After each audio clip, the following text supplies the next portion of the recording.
V9 live news కి స్వాగతం. ముందుగా ముఖ్యాంశాలు. కౌంటింగ్ వేళ ఏజెంట్లు అప్రమత్తంగా ఉండాలి. కౌంటింగ్ హాల్లో ఏదైనా జరిగితే వెంటనే ఆర్ఓ దృష్టికి తీసుకెళ్లాలని సూచించిన సజ్జల రామకృష్ణారెడ్డి.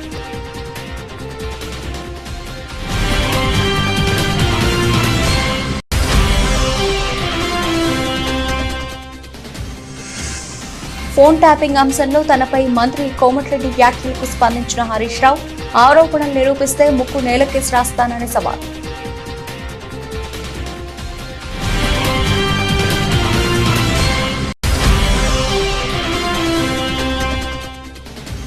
మరోసారి ప్రజలు వైసీపీకి పట్టం కట్టబోతున్నారని ధీమా వ్యక్తం చేసిన పార్టీ నేత పోతున మహేష్, 9న విశాఖలో సీఎం వైఎస్ జగన్ ప్రమాణ స్వీకారం చేస్తారని స్పష్టీకరణ.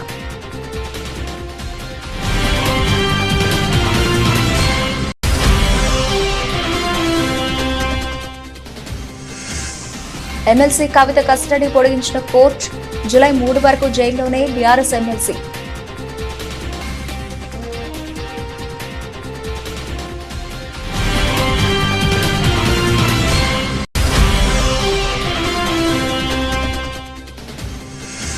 టీమిండియా కోచ్ పదవిపై మాజీ క్రికెటర్ గౌతమ్ గంభీర్ కీలక వ్యాఖ్యలు. టీమిండియా కోచ్ పదవి తనకిష్టమేనని వ్యాఖ్య.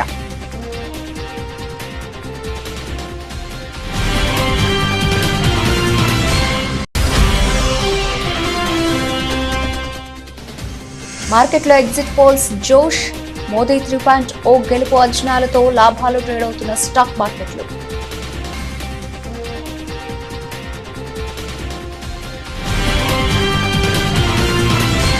ఏపీలో జూన్ 4న ఓట్ల లెక్కింపు జరగనున్న నేపథ్యంలో వైసీపీ కౌంటింగ్ ఏజెంట్లకు రాష్ట్ర ప్రభుత్వ సలహాదారు సజ్జల రామకృష్ణారెడ్డి దిశానిర్దేశం చేశారు. కౌంటింగ్ సమయంలో నిబంధనలకు వ్యతిరేకంగా ఏదైనా జరుగుతూ ఉంటే వెంటనే దాన్ని ఎత్తిచూపాలని, ఆర్ఓ దృష్టికి తీసుకెళ్లాలని సజ్జల స్పష్టం చేశారు. ఏదైనా జరుగుతున్నప్పుడు మౌనంగా ఉండి ఆ తర్వాత ఎన్ని చేసినా ఉపయోగం ఉండదని, కౌంటింగ్ హాల్లో తప్పు జరిగితే అక్కడికక్కడే అధికారులకు ఫిర్యాదు చేయాలని అన్నారు. అవసరమైతే ఎన్నికల సంఘం దృష్టికి కూడా తీసుకెళ్లాలని సూచించారు. కౌంటింగ్ ప్రక్రియలో అభ్యర్థుల కౌంటింగ్ ఏజెంట్లందరికీ సమాన ప్రాధాన్యత ఉంటుందని, ఎవరి బాధ్యత వాళ్లు సక్రమంగా నిర్వర్తిస్తే నిఖార్సైన ఫలితాలు బయటకు వస్తాయని, ఇది ప్రజాస్వామ్య స్ఫూర్తి అని తెలిపారు. ప్రజలు వేసిన ఓటుకు న్యాయం జరగాలంటే కౌంటింగ్ ఏజెంట్లు చిత్తశుద్ధితో పనిచేయాల్సిన అవసరం ఉందని సజ్జలు పిలుపునిచ్చారు. సరైన సమయంలో మనం ఆ తర్వాత ఎన్నన్నా లాభం లేదు. ఆ సమయంలోనే దాన్ని పాయింట్ రైజ్ చేసి ఆర్ఓ దృష్టికి కానీ తర్వాత కమిషన్ దృష్టికి అవసరమైతే పైకి ఎస్కలేట్ చేసి తీసుకెళ్ళడం అనేది ఎంత అవసరం.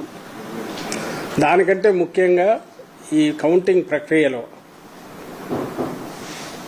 కౌంటింగ్ ఏజెంట్లు అనే వాళ్లకు ఆల్మోస్ట్ ఈక్వల్ ఇంపార్టెన్స్ ఉంది. ఎవరి బాధ్యత వాళ్ళు సక్రమంగా నిర్వర్తిస్తే ఫలితాలు అనేవి కరెక్ట్గా బయటకు వస్తాయి. ఇది దాని స్పిరిట్. ఏదైతే ప్రజాస్వామ్యంలో మనం ఎక్స్పెక్ట్ చేసేది రిజల్ట్ అనేది జెన్యూన్ ప్రజల ఆకాంక్షలను ప్రతిబింబిస్తాయి. ప్రజలు ఏమి ఓటు ఇస్తారో, ఎవరికి బ్లెస్సింగ్స్ ఇచ్చారో అవే బయటకు వచ్చే అవకాశం ఉంటుంది. అయితే పోటీ ఇంత తీవ్ర స్థాయిలో ఉన్నప్పుడు, అందులోనూ మన రాష్ట్రంలో ఇప్పుడున్న పరిస్థితుల్లో ప్రత్యర్థులు ఏ రకమైన దీనికైనా పోయి ఎలాంటి కుట్రలకైనా పాల్పడి వాళ్ళ దీనికి తగినట్టు మలుచుకోవడానికి వ్యవస్థల్లో కూడా చొరబడి చేసే అలవాటున్న ప్రత్యర్థులు మనం ఇక్కడ ఎదుర్కొంటున్న నేపథ్యంలో వాతావరణం కూడా కొంచెం ఇదిగా ఉన్నందువల్ల మనం మోర్ అలర్ట్గా ఉండాలని చెప్తున్నాం. ఫోన్ ట్యాపింగ్ వ్యవహారంలో మంత్రి కోమటిరెడ్డి తనపై తీవ్ర ఆరోపణలు చేయడం పట్ల బీఆర్ఎస్ నేత హరీష్ రావు తీవ్రంగా స్పందించారు. కోమటిరెడ్డి వ్యాఖ్యలు చూస్తూ ఉంటే ఆయనకు మతి భ్రమించినట్టుగా అనిపిస్తోందని అన్నారు. వెంటనే వెళ్లి డాక్టర్కు చూపించుకుంటే మేలని వ్యంగ్యం ప్రదర్శించారు. నేను అమెరికా వెళ్లి రిటైర్డ్ అధికారి ప్రభాకర్ రావును కలిశానని ఆరోపిస్తున్నారు. ఇంతకంటే పెద్ద అబద్ధం ఉంటుందా? సీఎం, ఆయన మంత్రులు అబద్దాలతో ప్రభుత్వాన్ని నడుపుతున్నారనడానికి ఇదే నిదర్శనం. నేను ఫ్యామిలీతో కలిసి అమెరికా వెళ్లాను, అందులో అబద్ధమేమీ లేదు. కానీ ప్రభాకర్ రావును కలిశానని కోమటిరెడ్డి అంటున్నారు. కోమటిరెడ్డి తన ఆరోపణలు నిరూపించాలి. నేను ప్రభాకర్ రావును కలిసినట్టు నిరూపిస్తే హైదరాబాద్ లో అమరవీరుల స్తూపం ముందు ముక్కు నేలకేసి రాస్తాను. తన ఆరోపణలు నిరూపించుకోకపోతే మంత్రి కోమటిరెడ్డి బహిరంగ క్షమాపణ చెబుతారా అంటూ హరీష్ రావు సవాల్ విసిరారు. సీఎం వైఎస్ జగన్ 5 ఏళ్ల పాలనలో లబ్ధి పొందిన పేదలంతా మా పార్టీకి ఓటేశారని వైఎస్ఆర్సీపీ ప్రధాన కార్యదర్శి సజ్జల రామకృష్ణారెడ్డి అన్నారు. తుది ఫలితాలు కూడా ఎగ్జిట్ పోల్స్ కంటే ఎక్కువ సీట్లు వస్తాయని, స్థానిక సర్వే సంస్థలు మాత్రం వైఎస్ఆర్సీపీకి అనుకూలంగా ఇస్తే జాతీయ మీడియా సంస్థల ఎగ్జిట్ పోల్స్ అన్ని ఎన్డీఏ కోసం ఇచ్చి కన్ఫ్యూజ్ చేసే ప్రయత్నం చేశాయని అన్నారు. అంటే ఏటావాత మొత్తంగా చూస్తే ఈ ఎగ్జిట్ పోల్స్ ఎవరైతే సీరియస్గా అంటే ఇక్కడ స్టేట్ ఓరియంటేషన్తో మన రాష్ట్రం కానీ ఇక్కడ మాత్రమే ఫీల్డ్లో ఉండి ఇక్కడ రెప్యూటెడ్ సంస్థలుగా ఉన్న వాళ్ళు చేసిన వాటిలో పాజిటివ్ ట్రెండ్ అయితే కనిపిస్తుంది వైఎస్ఆర్ కాంగ్రెస్ పార్టీ. ఇంకా ఢిల్లీలో కూర్చొని పార్లమెంట్ యాజ్ ఏ యూనిట్గా తీసుకొని 100-200 శాంపుల్స్ వాళ్ళు ఎక్కడెక్కడ ఫోన్ల మీద తీసుకుంటారో ఎట్లా అలాంటి వాటిలో కొంత బీజేపీకి అడ్వాంటేజ్ ఇవ్వాలనే ఒక ముందే టార్గెట్ పెట్టుకొని చేసినట్టు అనిపిస్తుంది. సో ఏది ఏమైనా ఇంకా 48 అవర్స్ మనకు ఈ టైంకు ఐ థింక్ ఎల్లుండి మొత్తం ఈవీఎంలన్నీ ఓపెన్ అయిపోయింటే రిజల్ట్ కూడా ఆల్మోస్ట్ తెలిసిపోయి ఉంటుంది. పాయింట్ వచ్చి ఇక్కడ ఏదంటే మళ్ళీ ముందు నుంచి మేము చెప్తున్నదే మళ్ళీ చెప్తున్నాం. ఈ 5 ఏళ్లలో మా ప్రభుత్వం, జగన్మోహన్ రెడ్డి గారి ప్రభుత్వం, జగన్మోహన్ రెడ్డి గారు వ్యక్తిగతంగా ఆయన ఒక నాయకుడిగా ప్రజల్లోకి పార్టీని తీసుకెళ్లినంతగా కానీ లేదా ఒక కొత్త రకం విప్లవాత్మకమైన మార్పులు తీసుకురావడం కానీ వేటి ద్వారా అయితే పేదలందరూ కూడా బాగా లబ్ధి పొందారో ఆ లబ్ధితో ఆర్థికంగా వెసులుబాటే కాకుండా సాధికారత కూడా సాధించుకున్నారు. వాళ్ళందరూ ఖచ్చితంగా తమ ఆదరాభిమానాలు జగన్మోహన్ రెడ్డి గారికి, మా పార్టీకి చూపించారనేది ప్రస్ఫుటంగా ప్రతి మా ఎలక్షన్ క్యాంపెయిన్లో కానీ లేదా అంతకుముందు గడపకపోయినప్పుడు పార్టీకి వచ్చిన ఆదరణలో కానీ కనపడుతుంది. నిన్న వచ్చిన సర్వేలు కానీ వాటిలో చూస్తే మళ్ళీ మేము ఫీల్ అయ్యేదైతే ఈ సర్వేల్లో ఏదైతే రియల్గా ఫీల్డ్లో జరిగిన వాటికంటే కూడా ఇంకా మరింత మెరుగైన, చాలా మెరుగైన రిజల్ట్స్ ఉండబోతున్నాయి. ల్యాండ్ స్లైడ్ ఇది ఉన్నా ఆశ్చర్యపోవాల్సిన అవసరం లేదు. మరి సైలెంట్ ఓటు వేరే ఊర్ల నుంచి వచ్చిన వాళ్ళు అయినా కూడా హైదరాబాద్ కానీ బెంగళూరు కానీ ఎక్కడికైనా బతుకు తెరువు కోసం పోయిన వాళ్ళు అయినా ఎవరైతే జగన్మోహన్ రెడ్డి గారి వల్ల కంటిన్యూస్గా బెనిఫిట్ కావడమే కాదు, అదే కంటిన్యూస్గా బెనిఫిట్ కావడము, దానివల్ల వాళ్ళ ఫ్యామిలీస్ అన్ని బాగుపడడం, ఈయన ఉంటేనే మరింత మాకు మేలు జరుగుతుంది అని అనుకోవడం వల్లనే ఢిల్లీ లిక్కర్ పాలసీ స్కామ్ లో బీఆర్ఎస్ ఎమ్మెల్సీ కవిత కస్టడీని కోర్టు పొడిగించింది. జూలై 3 వరకు కస్టడీని పొడిగిస్తూ సోమవారం రోజ్ అవెన్యూ కోర్టు ఆదేశాలు జారీ చేసింది. ఆదివారంతో కవిత కస్టడీ ముగియడంతో సోమవారం ఆమెను పోలీసులు కోర్టులో హాజరుపరిచారు. భారీ భద్రత నడుమ కవితను కోర్టుకు తీసుకొచ్చారు. కోర్టు హాల్లో ఉన్న మీడియా ప్రతినిధులను చూస్తూ ఎమ్మెల్సీ కవిత జై తెలంగాణ, జై భారత్ అనే నినాదం చేస్తూ కోర్టు లోపలికి వెళ్లారు. కోర్టు హాల్లో చోటు చేసుకున్న ఈ సంఘటనకు సంబంధించిన వీడియో ప్రస్తుతం సోషల్ మీడియాలో వైరల్ గా మారింది.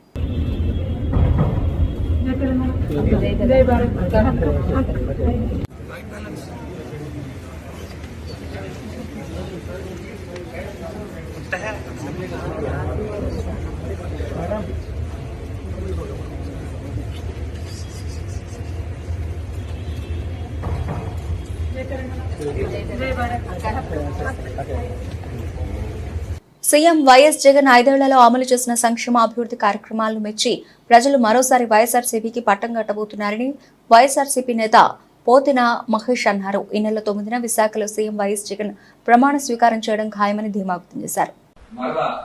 జగన్మోహన్ రెడ్డి గారు అందించిన సంక్షేమం, అభివృద్ధి ప్రజల గుండెల్లోకి చొచ్చుకెళ్ళి అవన్నీ కూడా ఈవీఎంలో ఓట్ల రూపంలో బయటపడతాయి. ఖచ్చితంగా 4వ తారీఖున జగన్మోహన్ రెడ్డి గారి ఫ్యాన్ ప్రపంచం ముందు కూటమి కుదేలు అవి తీరుతుంది. ఇది తథ్యం. జగన్మోహన్ రెడ్డి గారు మరొకసారి ముఖ్యమంత్రి అయి తీరుతారు. 9వ తారీఖున విశాఖపట్నంలో ముఖ్యమంత్రిగా ప్రమాణ స్వీకారం చేసి తీరుతారు. కూటమి ఏ విధంగా అయితే పగటి కళలు కంటుందో అది పగటి కళలుగానే మిగిలిపోతాయి. వాళ్ళు ఏదైతే కుట్రలతో, కుయుక్తులతో కూటమి కట్టి ఏదో రకంగా అధికారం సాధించాలనేటువంటి వారు చేసినటువంటి విఫల ప్రయత్నం ఎట్టి పరిస్థితుల్లో సానుకూలంగా రాదు, ఓడిపోతారు. జగన్మోహన్ రెడ్డి గారి చేతిలో చావు దెబ్బ తింటారని కూడా ఈ సందర్భంగా నేనైతే తెలియజేస్తాను. ముఖ్యంగా సర్వేలన్నీ కూడా జగన్మోహన్ రెడ్డి గారికి అనుకూలంగా, అంతకు మించినటువంటి ఫలితాలు వస్తాయని జగన్మోహన్ రెడ్డి గారు పోలింగ్ అయిన తర్వాత వెంటనే చెప్పారు. ఆయన ప్రజలకి కృతజ్ఞతలు తెలియజేశారు. మహిళలు పెద్ద ఎత్తున ఓటింగ్ చేస్తారని, కుటుంబాలు అండగా నిలబడతాయని, ఖచ్చితంగా ఫ్యాన్ ప్రబంధం సృష్టించి తీరుతుందని జగన్మోహన్ రెడ్డి గారు చెప్పారు. సర్వేలు కూడా అవే చెప్తా ఉన్నాయి. తినబోతా వచ్చింది. మరొక 36 గంటల్లో ఫ్యాన్ ప్రపంచం ఏంటో ఈ రాష్ట్రంలో అందరూ కూడా చూస్తారు. ముఖ్యమంత్రిగా జగన్మోహన్ రెడ్డి గారు ప్రమాణ స్వీకారం చేసి తీరుతారు. ఈ ఎన్నికల ఫలితాల తరువాత కొన్ని పార్టీలు తెలంగాణకే పరిమితమవడం తథ్యమని కూడా తెలియజేస్తాం. తెలంగాణ మాజీ మంత్రులు సిద్దిపేట శాసనసభ్యులు అసెంబ్లీ టైగర్ తన్నీరు హరీష్ రావు జన్మదినం సందర్భంగా గజ్వేల్ ప్రభుత్వ ఆసుపత్రి నందు municipal chairman NC Rajamouli Gupta ఆధ్వర్యంలో పండ్లు మరియు బ్రెడ్లను పంపిణీ చేయడం జరిగింది. ఈ సందర్భంగా వారు మాట్లాడుతూ మాజీ మంత్రి హరీష్ రావు జన్మదినం సందర్భంగా ప్రభుత్వ దవాఖానాలు రోగులకు పండ్లు బ్రెడ్ పంపిణీ చేయడం జరిగిందని, మాజీ మంత్రి హరీష్ రావు ప్రజల నాయకుడు అని అందరి మన్ననలు పొందుతూ మంచి గుర్తింపు తెచ్చుకున్న హరీష్ రావుకి గజ్వేల్ పట్టణం తరఫున మరియు గజ్వేల్ పాలకవర్గం తరఫున హార్దిక జన్మదిన శుభాకాంక్షలు తెలిపారు. తెలంగాణ రాష్ట్ర సాధనలో తన యొక్క పాత్రను పోషించినటువంటి పెద్దలు జిల్లా మాజీ మంత్రి శ్రీ తన్నీరు హరీష్ రావు గారి జన్మదిన సందర్భంగా వాకడ్ హనుమాన్ దేవాలయంలో ప్రత్యేక పూజ నిర్వహించి మన ప్రభుత్వ ఆసుపత్రిలో రోగులందరూ కూడా అన్న పంపిణీ కార్యక్రమం చేయడం జరిగింది. ఈ సందర్భంగా వారు నిండా నూరేళ్లు జీవించి ప్రజాసేవలో ఉండాలని ఆకాంక్షిస్తూ వారి మళ్ళీ ఒకసారి మా గజ్వేల్ పెరిగినాపూర్ మున్సిపల్ పాలకవర్గం తరఫున, మా గజ్వేల్ నియోజకవర్గ ప్రజల తరఫున, గజ్వేల్ పట్టణ ప్రజల తరఫున శ్రీ తన్నీరు హరీష్ రావు శుభాకాంక్షలు తెలియజేస్తూ తెలంగాణ రాష్ట్రం ప్రజలందరి ఆకాంక్ష మేరకు అందరూ కూడా పనిచేసి ప్రజా సంక్షేమ ధ్యేయంగా నాయకులందరూ పనిచేయాలని కోరుకుంటూ మరి ఒకసారి శ్రీ తన్నీరు హరీష్ రావు గారికి జన్మదిన శుభాకాంక్షలు తెలియజేస్తున్నాం. A great leader, good administrator and also a troubleshooter. ఇది మనం కామన్గా మన ప్రియతమ నేత హరీష్ అన్న గురించి చెప్పుకునే పదాలు. నిజంగా హరీష్ అన్న పుట్టినరోజు అంటే టీఆర్ఎస్ కార్యకర్తలకు ఒక పండగ వాతావరణం. ఎందుకంటే ప్రతినిత్యం కొన్ని వేల మందికి తన సమయాన్ని వెచ్చించి ప్రజల సమస్యలను ఆన్ ది స్పాట్ పరిష్కరించే జనహృదయ నేత మన హరీష్ అన్న.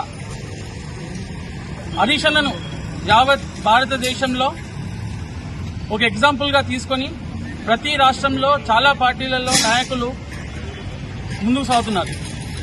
నిజంగా హరీష్ అన్న మన సిద్దిపేట జిల్లాలో ఉండడం, మనందరికీ అందుబాటులో ఉండడం మన అందరి అదృష్టంగా భావిస్తూ ఈరోజు 52వ పుట్టినరోజు జరుపుకుంటున్న హరీష్ అన్న వారికి దేవుని ఆశీస్సులు ఎల్లప్పుడూ ఉండాలని, ఆయుర ఆరోగ్యాలు అష్ట ఐశ్వర్యాలు కలగాలని మనసారా కోరుకుంటూ వారి పుట్టినరోజు సందర్భంగా మా టీఆర్ఎస్ కార్యకర్తల సమక్షంలో ఇక్కడ మన 4th వార్డ్ ప్రెసిడెంట్ కనకన్న గారు ఉన్నారు. అలాగే మన టీఆర్ఎస్ సోషల్ మీడియా మెంబర్ మన స్వామి గారు ఉన్నారు. అలాగే మా యువ నాయకులు మహేష్ గారు ఉన్నారు. అలాగే కాకినాడ కలెక్టరేట్ కాకినాడ నగర నియోజకవర్గం ఓట్ల లెక్కింపునకు ఆదివారంతో ఏర్పాట్లన్నీ పూర్తి చేశారు. జేఎన్టీయూకేలోని సివిల్ బ్లాక్ లో ఏర్పాటు చేసిన కౌంటింగ్ కేంద్రంలో చేపట్టనున్న ఓట్ల లెక్కింపునకు సర్వం సిద్ధం చేశారు.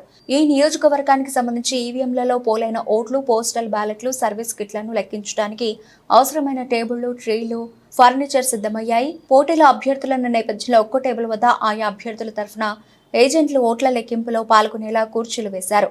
ఈవీఎంలో ఓట్ల లెక్కింపునకు 14 పోస్టల్ బ్యాలెట్లు, కౌంటింగ్కు 4, సర్వీస్ ఓట్లు లెక్కించడానికి 1 చొప్పున మొత్తం 19 టేబుల్ వేశారు. అలాగే పోస్టల్ బ్యాలెట్, సర్వీస్ ఓట్లు మరొక చోట ఒకే సమయంలో సమాంతరంగా లెక్కించేలా చర్యలు తీసుకుంటున్నారు. టేబుళ్ల వద్ద కౌంటింగ్ సూపర్వైజర్, సూక్ష్మ పరిశీలకులు ఈవీఎంలలోని ఓట్లు లెక్కించేలా ప్రణాళిక సిద్ధమైంది. ఎలాంటి ఇబ్బందులు తలెత్తకుండా సిబ్బంది, ఏజెంట్లకు మధ్య పటిష్టమైన అభ్యర్థులు ఏర్పాట్లు, ఏజెంట్లు, కౌంటింగ్ సిబ్బంది మినహా ఎవరిని ఓట్ల లెక్కింపు కేంద్రంలోకి అనుమతించకుండా ప్రత్యేక ద్వారాలు పెట్టారు. రిటర్నింగ్ అధికారి జె వెంకట్రావు ఆయా ఏర్పాట్లను పరిశీలించారు. మంగళవారం చేపట్టిన ఓట్ల లెక్కింపునకు అన్ని ఏర్పాట్లు పూర్తి చేసినట్లు ఆర్వో తెలిపారు. 17 రౌండ్లలో ఫలితం కాకినాడ నగర నియోజకవర్గంలోని 234 పోలింగ్ కేంద్రాలు ఉన్నాయి. ఒక్కో కేంద్రంలో ఒక ఈవీఎం చొప్పున వినియోగించారు. అలాగే ఈ లెక్కన 294 ఈవీఎంలలో పోలైన ఓట్లను లెక్కించాల్సి ఉంటుంది. కౌంటింగ్ టేబుల్స్ 14 ఏర్పాటు చేసిన నేపథ్యంలో 17 రౌండ్లలోనే ఫలితం తేలనుంది. ఒక్కో రౌండ్లో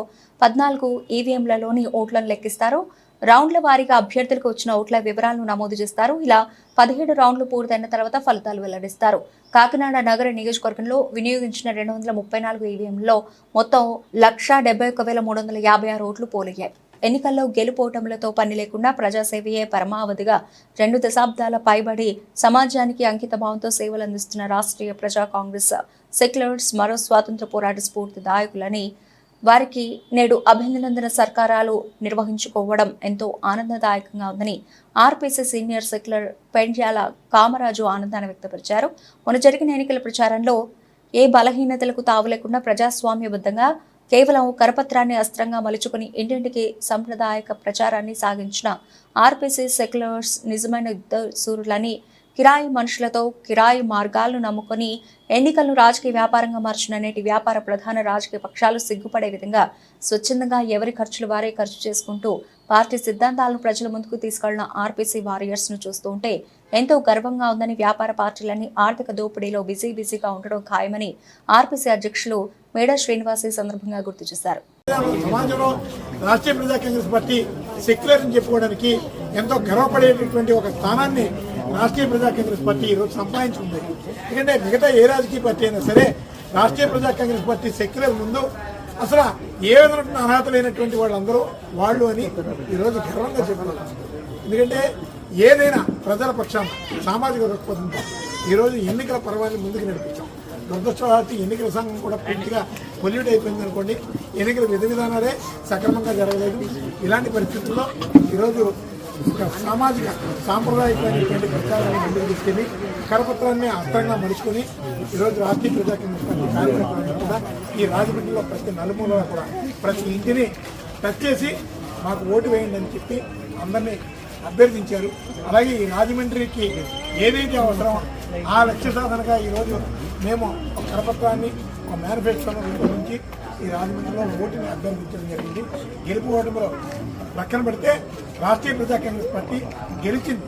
తెలంగాణ రాష్ట్రమే ధ్యేయంగా మలిదశ ఉద్యమంలో లాఠీ దెబ్బలకు వెనుతిరగక ఎన్నో ఉద్యమాలు రాస్తారోకోలు చేసి తెలంగాణ రాష్ట్రం సిద్ధించడానికి కారణమైన సూర్యాపేట జిల్లా కోదాడ నియోజకవర్గానికి చెందిన ఉద్యమకారులు కుర్ర రామారావు, పగడాల రామచంద్రారెడ్డి, రాయపూడి వెంకటనారాయణలకు వ్యవసాయ market vice chairman Sampeta Upender Goud, Congress party నాయకులు చందు నాగేశ్వరరావు, ఒంటిపులి శ్రీనివాస్ ఆధ్వర్యంలో ఘన సన్మాన కార్యక్రమాన్ని నిర్వహించారు. ఈ సందర్భంగా వారు మాట్లాడుతూ మలిదశ ఉద్యమంలో పాల్గొన్నటువంటి రాయపూడి వెంకటనారాయణను, కుర్ర రామారావును సాల్వాతో సత్కరించి అభినందించారు. ఆ రోజుల్లో పదవుల కోసం కాకుండా తెలంగాణ ఉద్యమమే ధ్యేయంగా పనిచేసిన మహానాయకులను సత్కరించడం ఆనందంగా ఉందని, ఇలాంటి ఉద్యమకారులను సత్కరించి ఉద్యమంలో అసూలు బాసిన ఉద్యమకారులకు జోహార్లు తెలిపారు. త్యాగమూర్తుల పదంగా తెలంగాణ రాష్ట్రాన్ని మనం సాధించుకోవడం జరిగింది. దానిలోనే భాగంగా చిలుకూరు మండలం, చిలుకూరు గ్రామ వాసి అయిన విలేకరు అయిన కుర్ర రామారావు గారు ఆ ఉద్యమంలో నాటి ఉద్యమకారుడు కేసీఆర్ గారి నాయకత్వంలో ఎన్నోసార్లు ఉద్యమం చేసి వరంగల్ జైలుకు వచ్చి, అదేవిధంగా కోదాడ నుంచి సాగర కెనాల్ పాదయాత్రలో కూడా రామారావు గారు పాల్గొనడం జరిగింది. వారి స్ఫూర్తిని గుర్తించి, కానీ గత కేసీఆర్ గవర్నమెంట్ ఉద్యమకారుని ఏ రోజు గుర్తించలేదు. ఈ రోజైనా కొంతమంది కేసీఆర్ ఉద్యమాన్ని గుర్తించి కాంగ్రెస్ గవర్నమెంట్ సన్మానం చేయడం జరిగింది. అదేవిధంగా కోదాడపట్నం కూడా రామారావు గారికి చిరు సన్మానం చేసి అభినందనలు తెలియజేయడం జరిగింది. దశాబ్దాల పాటు తెలంగాణ కోసం పోరాటం చేసి ఎందరో అమరులై తెలంగాణ సాధించుకోవడం జరిగింది. అందుకనే ఉద్యమకారులని ఏ ప్రభుత్వం వచ్చినా ఎవరి గవర్నమెంట్ ఉద్యమకారులను గుర్తించాల్సింది మనందరిపై ఉంది. పార్టీలకు అతీతంగా ఆ రోజు తెలంగాణ కోసం సాధన చేసిన ఎంతోమంది ప్రాణత్యాగం చేశారు. ఆ విధంగా ఆ రోజు ఉద్యమంలో చురుకుగా పాల్గొని కేసులు పెట్టించుకొని జైలు పాలైన ఉద్యమకారులు మనం సన్మానించుకోవడం మనందరం తెలంగాణ పౌరులుగా మన బాధ్యత. ఏ పదవిలో ఉన్నా, ఏ పార్టీలో ఉన్నా, మనం ఏ వ్యక్తులైనా కానీ మన తెలంగాణ సాధించుకున్న వ్యక్తులు వాళ్ళ వల్ల తెలంగాణ వచ్చిన వాడికి మనందరం కూడా వాళ్ళని ఈరోజు గుర్తు చేసుకోవడం చాలా మంచిది. అదేవిధంగా మన కోదాడ నియోజకవర్గంలో తెలంగాణ ఉద్యమంలో చురుకుగా పాల్గొని జైలు పాలయ్యి మలిదశ ఉద్యమంలో పాల్గొని జైలు పాలైన రాయపూడి వెంకటనారాయణ గారిని ఈరోజు మేము అందరం కలిసి సన్మానించడం జరిగినది. కౌంటింగ్ రోజున అల్లర్లు అరాచకాలు సృష్టించేందుకు టీడీపీ కుట్రలు పన్నుతోంది. వైసీపీ ఎమ్మెల్యే మల్లాది విష్ణు అన్నారు. టీడీపీ ఏజెంట్లను ఘర్షణలకు ప్రేరేపిస్తున్న చంద్రబాబుపై చర్యలు తీసుకోవాలని ఎన్నికల సంఘాన్ని కోరినట్లు ఆయన పేర్కొన్నారు. సజ్జల రామకృష్ణారెడ్డిపై పెట్టిన తప్పుడు కేసును తక్షణమే విత్డ్రా చేసుకోవాలని మల్లాది విష్ణు డిమాండ్ చేశారు. వైఎస్ఆర్ కాంగ్రెస్ పార్టీ ఏజెంట్ల మీద దౌర్జన్యం చేయాలని, వైఎస్ఆర్ కాంగ్రెస్ పార్టీ ఏజెంట్లని తరిమి కొట్టాలని, ఆ బూతుల్లో లేకుండా కౌంటింగ్ జరిగేటటువంటి ప్రాంతంలో లేకుండా చూడాలని, ఇట్లాగా అన్పార్లమెంటరీగా ఒక కుట్ర కోణంతో విధ్వంసం సృష్టించాలని, అరాచకం సృష్టించాలని చంద్రబాబు నాయుడు గారు బహిరంగంగా మాట్లాడినటువంటి మాటలు. ఆ మాటలు ముందస్తుగానే, ఎందుకంటే పోలింగ్ జరిగినటువంటి రోజును కానీ, పోలింగ్ తదనంతరం జరిగినటువంటి గొడవలు కానీ తిరిగి మళ్లీ కౌంటింగ్లో తీసుకురావాలి అని చెప్పనే ఉద్దేశంతో తెలుగుదేశం కుట్రలు, కుతంత్రాలు ఇవన్నీ కూడా పన్నుతూ ఉంది. అంతిమంగా ఏంటంటే ఎట్లాగైనా సరే ఈసారి విజయం కోసం ప్రయత్నం చేస్తున్నారు. ప్రజల యొక్క తీర్పుని, ప్రజల యొక్క అభిప్రాయాన్ని మార్చేటటువంటి ప్రయత్నం చేస్తున్నారు. ఈ దౌర్జన్యకాండ పట్ల ముందస్తుగానే ఎన్నికల కమిషన్ ద్వారా పోలీసు యంత్రాంగానికి కంప్లైంట్ చేసి ఆయా ప్రాంతాల్లో సరైనటువంటి బందోబస్తు పెట్టాలి, ఖచ్చితమైనటువంటి నియమ నిబంధనలు పాటించాలి అని చెప్పని ఈరోజు క్లియర్గా ఎన్నికల కమిషన్ దృష్టికి తీసుకెళ్లాం. ఎందుకంటే ఈ ప్రక్రియలో ఇప్పటికే మనం చూసాం, పోస్టల్ బ్యాలెట్ విషయంలో ఏ రకంగా ఎన్నికల కమిషన్ని తన చేతిలో పెట్టుకుని దానికోసమే పొత్తు ఇలాంటి దుర్మార్గాలకి, ఇలాంటి దుశ్చర్యలకి తెలుగుదేశం నడుం కట్టి పోస్టల్ బ్యాలెట్ విషయంలో ఎంతవరకు వెళ్లారో మనం చూసాం. ఈ నెల 4న ఎచ్చర్ల శివాని ఇంజనీరింగ్ కళాశాలలో నిర్వహించనున్న లోక్సభ, అసెంబ్లీ ఎన్నికల కౌంటింగ్ కు అన్ని ఏర్పాట్లు పూర్తి చేసినట్లు జిల్లా ఎన్నికల అధికారి, జిల్లా కలెక్టర్ మనజీర్ జిలానీ సమూన్ తెలిపారు. 2000 మంది ఉద్యోగులకు శిక్షణ ఇచ్చి కౌంటింగ్ విధులకు కేటాయించామని అన్నారు. ఉదయం 8 గంటలకు కౌంటింగ్ అధికారికంగా ప్రారంభమవుతుందని, ఆముదాల వలస నియోజకవర్గం నుంచి తొలి ఫలితం చివరిగా పాతపట్నం ఫలితాలు వెల్లడించే అవకాశం ఉందని చెప్పారు. కలెక్టర్ కార్యాలయంలో ఆదివారం ఏర్పాటు చేసిన విలేకరుల సమావేశంలో కలెక్టర్ మాట్లాడుతూ జిల్లాల కౌంటింగ్ కోసం 17 కౌంటింగ్ హాళ్లు ఏర్పాటు చేశామని, 112 ఈవీఎంలను లెక్కించే టేబుళ్లు, 30 పోస్టల్ బ్యాలెట్ లెక్కించే టేబుళ్లు ఉంటాయన్నారు. ముందుగా పోస్టల్ బ్యాలెట్ లెక్కింపు ప్రారంభం కాగా అరగంట తర్వాత ఈవీఎంల లెక్కింపు జరుగుతుందన్నారు. కౌంటింగ్ కేంద్రంలో సీసీ కెమెరాలు ఏర్పాటు చేశామని, పోలీస్ సిబ్బంది, ఏపీఎస్పీ, ఐటీబీపీతో కలిపి 3 అంచెల భద్రతను ఏర్పాటు చేస్తున్నామని తెలిపారు. ఆర్ఓ, ఏఆర్ఓ, అబ్జర్వర్, రాజకీయ పార్టీల ప్రతినిధుల సమక్షంలో కౌంటింగ్ జరుగుతుందన్నారు.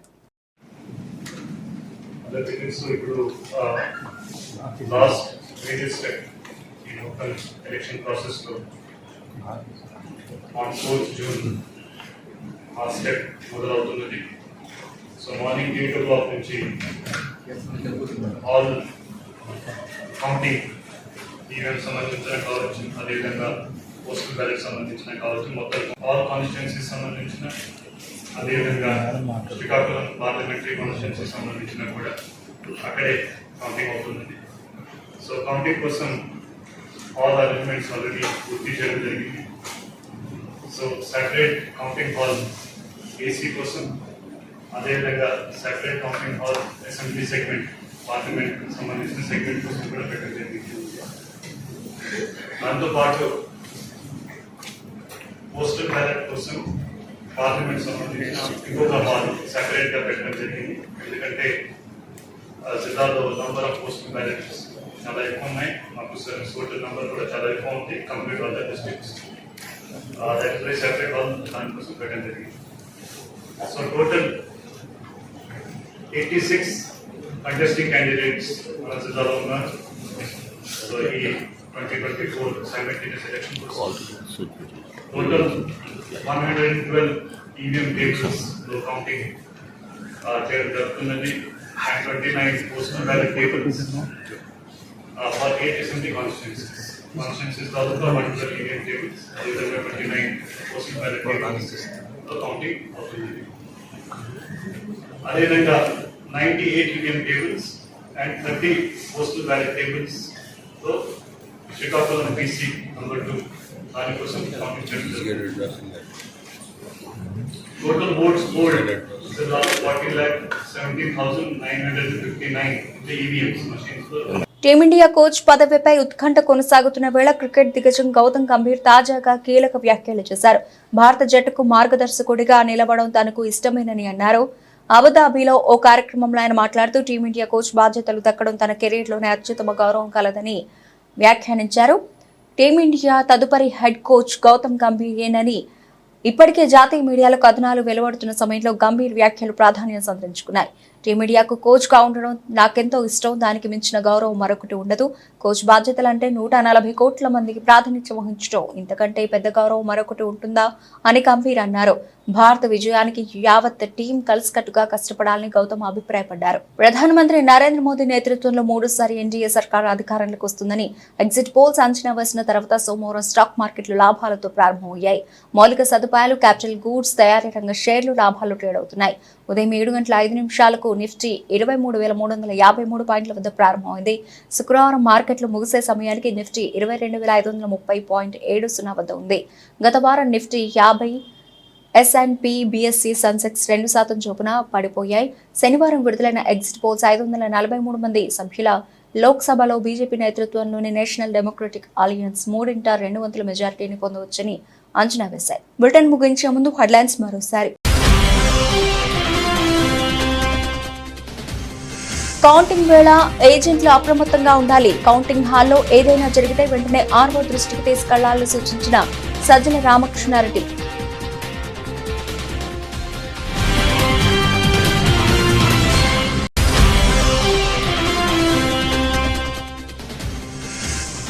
ఫోన్ ట్యాపింగ్ అంశంలో తనపై మంత్రి కోమటిరెడ్డి వ్యాఖ్యలకు స్పందించిన హరీష్ రావు, ఆరోపణలు నిరూపిస్తే ముక్కు నేలకేసి రాస్తానని సవాల్.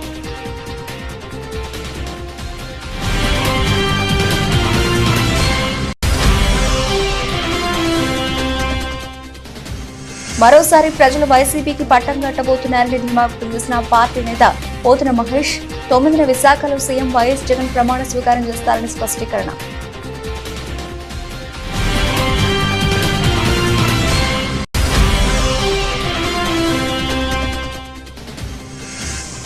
ఎమ్మెల్సీ కవిత కస్టడీ పొడిగించిన కోర్టు, జూలై 3 వరకు జైల్లోనే బీఆర్ఎస్ ఎమ్మెల్సీ.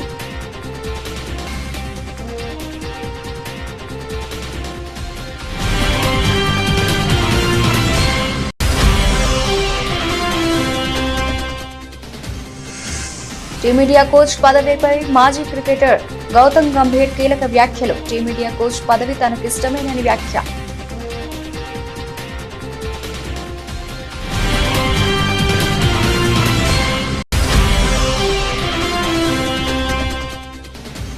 మార్కెట్లో ఎగ్జిట్ పోల్స్ జోష్, మోదీ 3.0 గెలుపు అంచనాలతో లాభాలు ట్రేడ్ అవుతున్న స్టాక్ మార్కెట్లు.